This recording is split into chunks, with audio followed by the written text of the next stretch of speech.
with the help of a scholarship granted by the company where my father works.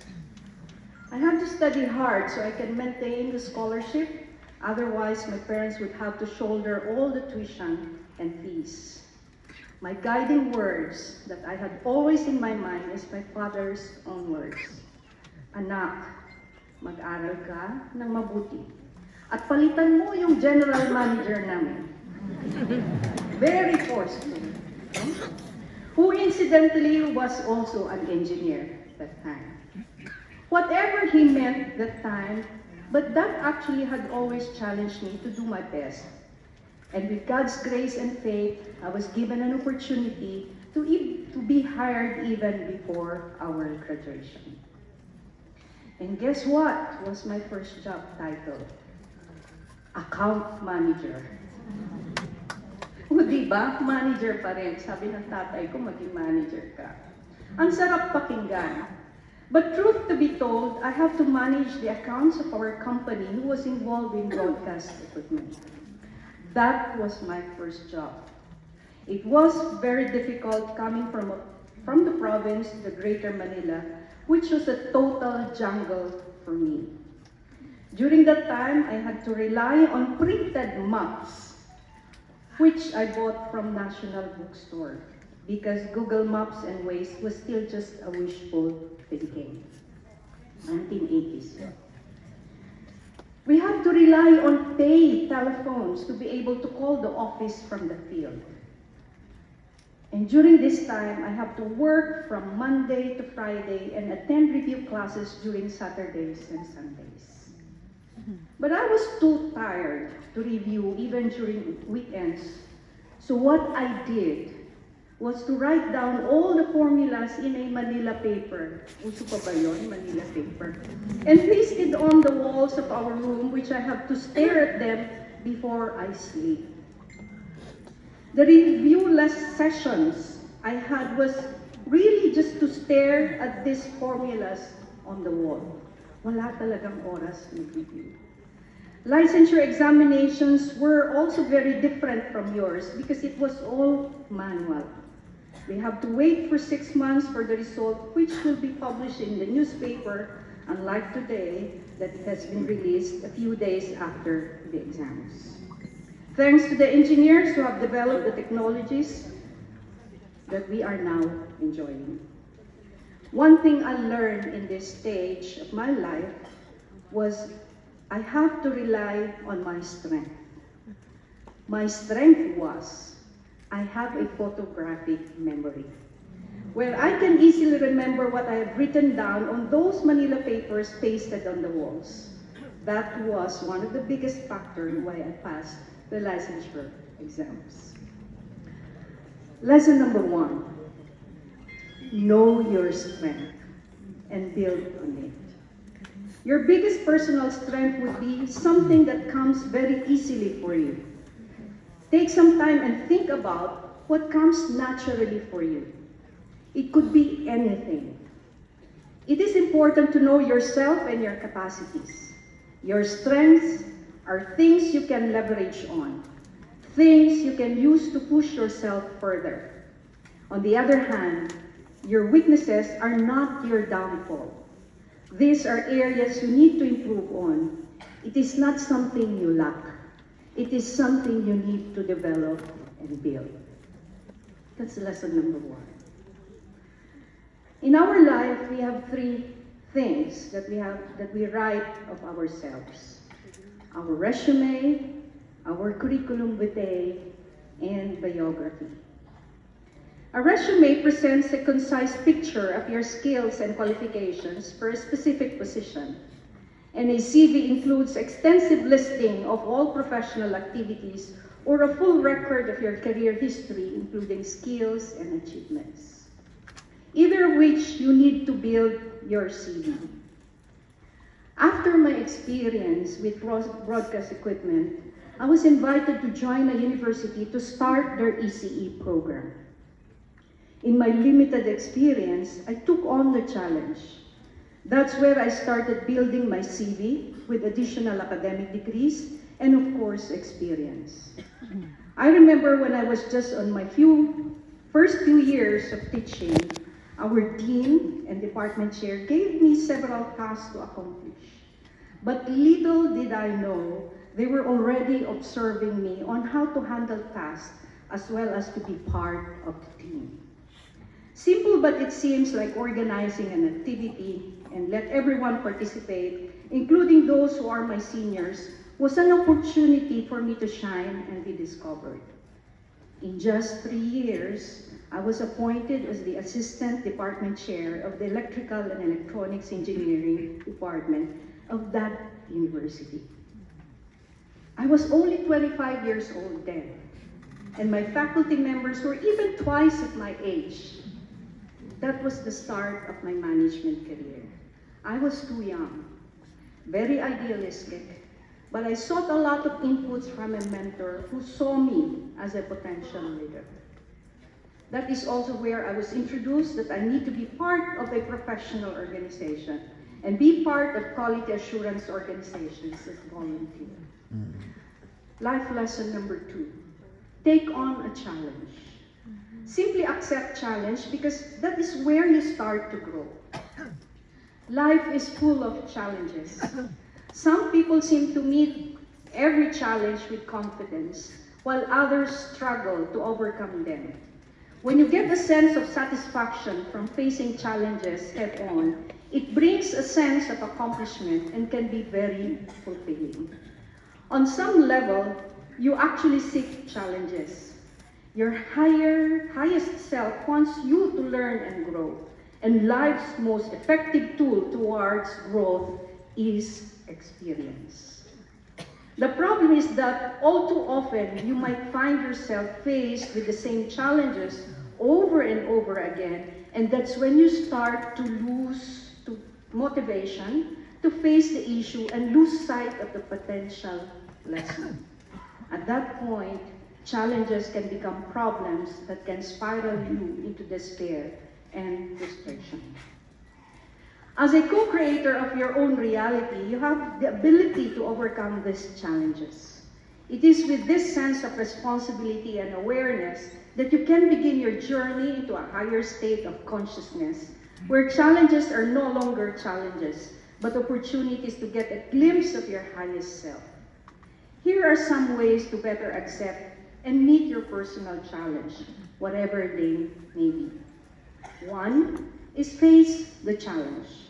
In many cases, this is most often missed.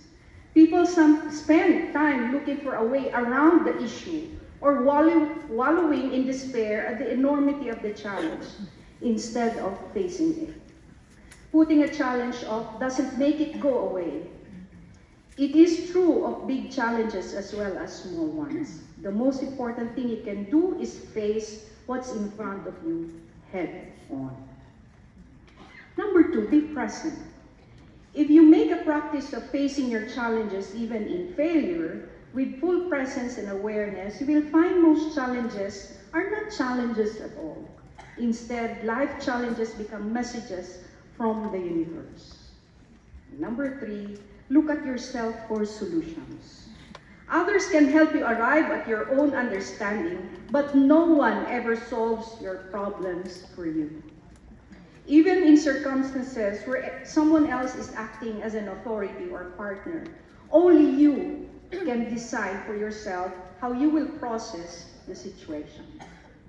The longer you spend searching for guidance outside of yourself, the longer you spend ignoring the problem. Assess the situation, your resources, and your abilities, and then act. Your action may include enlisting help from others, but it will be your challenge to solve. The sooner you take up the challenge, the quicker it stops being a problem. And number 4 is know yourself. Challenges are opportunities to grow.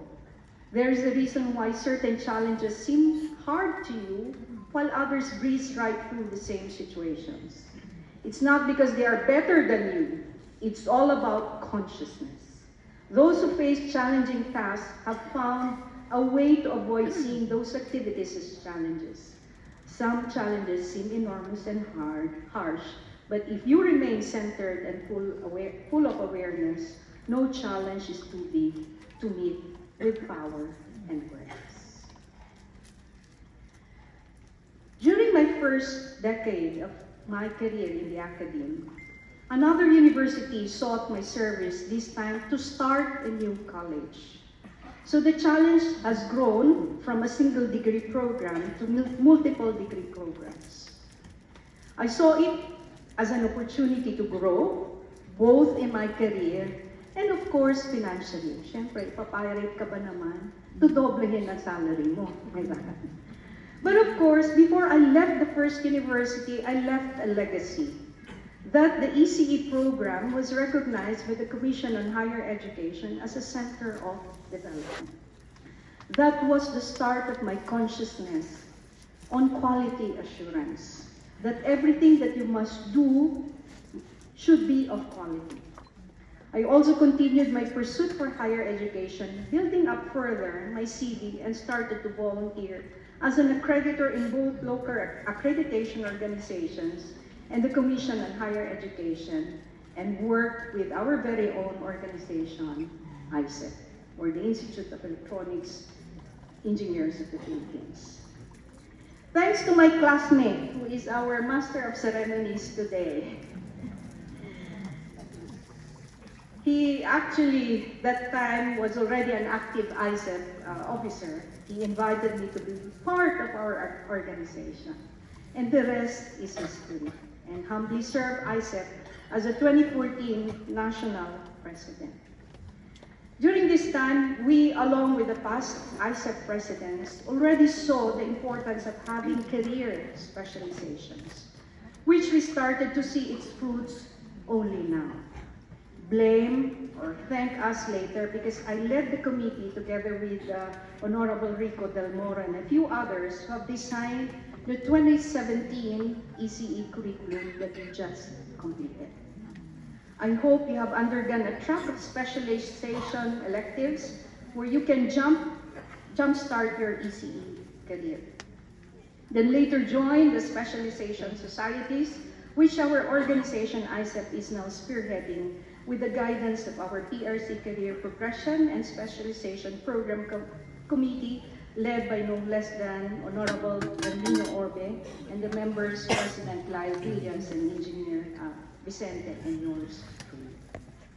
Life lesson number 3, leave a mark, a dent or a legacy whenever you can. A legacy speaks to how you want to be remembered. What impact or difference will you have made? This involves reflecting on your own core values, beliefs, standards, and expectations. It acts as a compass or North Star that both anchors you in the present moment while also guiding and propelling you forward. When you are clear about what you want to be, your behavior and actions allow you to show up accordingly. Everyone has unique gifts and abilities. Your legacy reflects how you use those gifts and abilities to make a difference in the lives of others. Your contribution relates to your purpose, your reason for being, or your buhay. If you have the opportunity to lead later on in your career, make sure that before you can lead others, you must be able to lead yourself. Your legacy as a leader begins on day one, and the story is written page by page, chapter by chapter, with each passing day. A legacy is built over time. Use your time wisely by starting today. Further on, when you decide to have a family of your own, along with your career, find a partner that will support you with all your aspirations. I am so thankful that God gave me a lifetime partner and husband, and he's present here right now, who until today has been very understanding and supported all my endeavors, whether it's career or voluntary work. He has understood me, who I am, and my role in the society other than being a wife and a mother. He was my wind beneath my wings. While my career has been progressing, I have not forgotten that I have a family whom I need to serve to. When I am at home, it's all about home matters. All work matters have to be suspended. We are blessed with 2 children. One is a licensed aeronautical engineer now pursuing his PhD studies in Taiwan, and our youngest holds a commercial pilot license. My secret is work-life balance. That's lesson number 4, work-life balance. Work-life balance is typically defined as the amount of time you spend doing your job versus the amount of time you spend with loved ones or pursuing personal interests and hobbies. When work demands more of your time or attention, you'll have less time to handle your other responsibilities or passions. Many people want to achieve a greater balance between their work and life and their personal life so that work does not take up the vast majority of their time. However, the term itself can be misleading because our careers and personal lives don't always exist in separate spheres. It should be instead called as work-life integration, or the synergistic blending of our personal and professional responsibilities. From this perspective, work is simply one aspect of our lives, which needs to be considered alongside other important concerns, such as our home and family, lives, our community, and our personal being. Rather than resembling a scale with 2 competing sides, work-life integration more resembles a Venn diagram of overlapping interests. That's lesson number 4. And finally, COVID pandemic taught me another lesson. During the last quarter of 2019, I finally decided to retire in the academe and continue with my consultancy. By the way, while I was in the academe, I did not attach myself with industry practice. I have involved myself in small projects, which was a breath of fresh air for me to be dealing with another side of my engineering career. But call it fate. When I finally decided to take my early retirement in January of 2020, lockdown commenced in March of 2020. Sabi ko, Lord, humihingi lang po ako ng konting break. Parang medyo mahaba-haba yata itong binigay mo. Pero thank you pa rin. Because you know what? This paved way to another life lesson to humble down. Because I have nothing at all. No more secretaries to do my stuff. No more directors and employees under me who will take care of all my instructions. It was all me. I thought it was the end of my career, but then again, God has always been very good.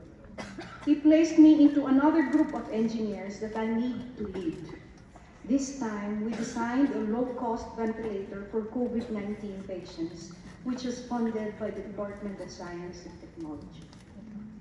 We successfully produced these ventilators, but because we need clinical trials, we pivoted the design into a mechanical actuator for valve mask ventilation apparatus installed in ambulances. We were able to produce less than 100 units to the DOH ambulances. Again, call it fate, but here I am again with women engineer leading a group of engineers. This inspired me this time to be with the Women Engineers Network, where I now lead and represent the Philippines in the ASEAN Federation of Engineering Organizations. Life lesson number 5, be humble.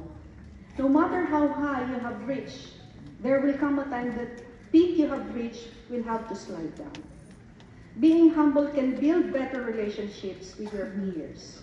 You can do more good because you wanted to do something even unnoticed, and will help your career because humble people are more likely to put a greater emphasis on others' needs and beneficial trait in many.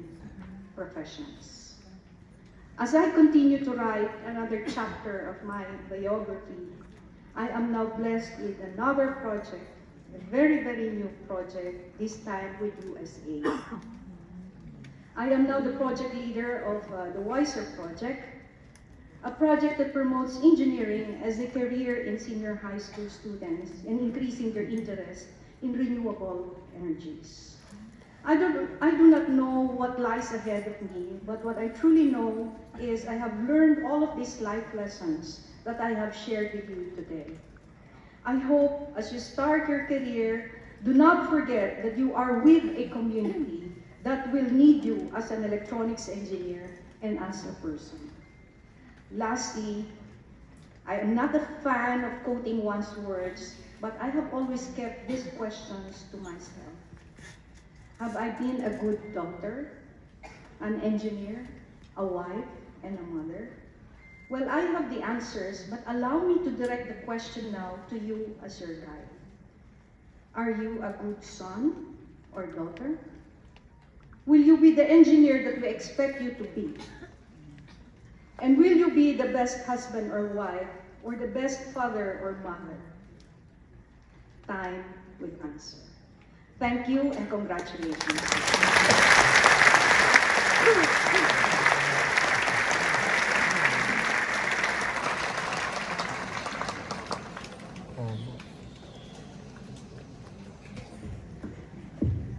Wow.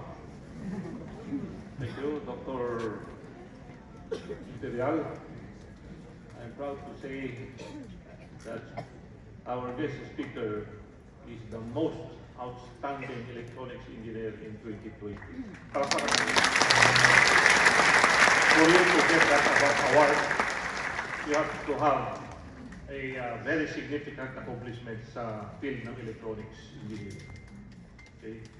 So maybe years later, one of you will be the awardee of this award given by Professional Regulation Commission. Pagpakan niyo sa dito.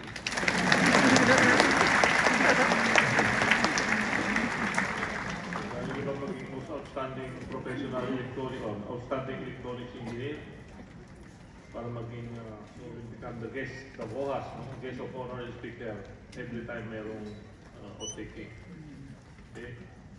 So, and also I'd like to congratulate Engineer Lito Imperial, her husband.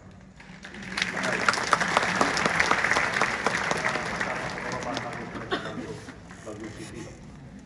Kaya sabi nga ni Dr. Imperial, leave a mark. Anong naiwan kong mark sa high school siya? Okay, that's office. Every time po na papasok ako, dumataan muna ako sa guidance. Every time na uwi ako, guidance ulit. Pero nagsika po ako, kaya ako nakatayo ngayon dito. Okay? Yeah, that's true. Carwas boy, sa high school, janitor sa college. And I'm proud to say that.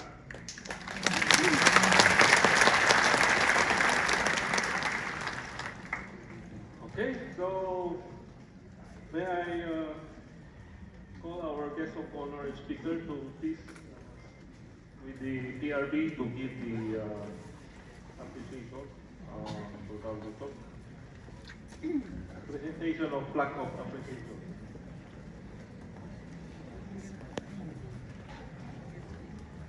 Tanong ni ma'am, nababasa mo ba daw ito? I think so.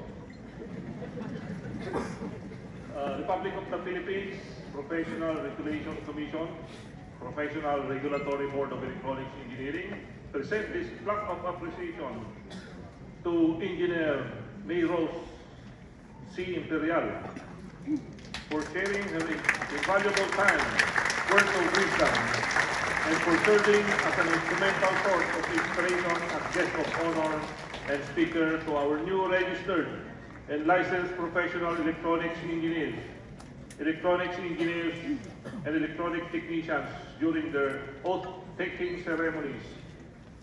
given this 21st day of May 2023 at the Plenary Hall, Philippine International Convention Center, PICC, Ross Boulevard, Pasay City, signed by the Board Chairman, Dr. Alnar Detalya, Member Herminio De Orbe, and Member Enrico Claro Del Moro.